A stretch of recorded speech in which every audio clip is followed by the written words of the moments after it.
3-0 November শেষ হয়ে গেল অনুরাগের ছোঁয়া। লাস্ট সেপ্টেম্বর মাসে অনুরাগের ছোঁয়ার সিজন 1 শেষ হয়ে গেলেও সেপ্টেম্বর মাস থেকে শুরু হয়েছিল সিজন 2, মানে অনুরাগের ছোঁয়ার নতুন অধ্যায়। যদিও এর আগে একের পর এক গল্প লিভ নিয়েছিল, তবে সেখানে কোনো জেনারেশন লিভ নেওয়া হয়নি। তবে সেপ্টেম্বর মাসে জেনারেশন লিভ নেওয়া হয়েছিল।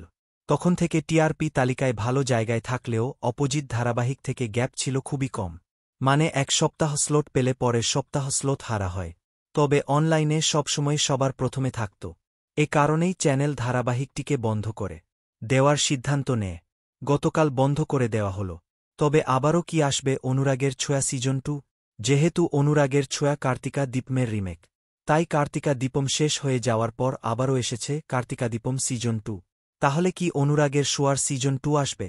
তবে এখনই বলা না গেলেও আগামীতে আসতে পারে অনুরাগের ছোঁয়ার সিজন 2। যদিও এই মুহূর্তে স্টার জলসায় ওমর দরদিয়া ধারাবাহিকটি কার্তিকাদি দীপম সিজন 2 এর রিমেক।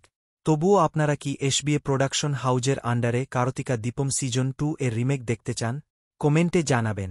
বাংলা বিনোদনের এই ধরনের সকল আপডেট সবার আগে পেতে চ্যানেলটি সাবস্ক্রাইব করে পাশে থাকা বেল আইকনটি বাজিয়ে দিন।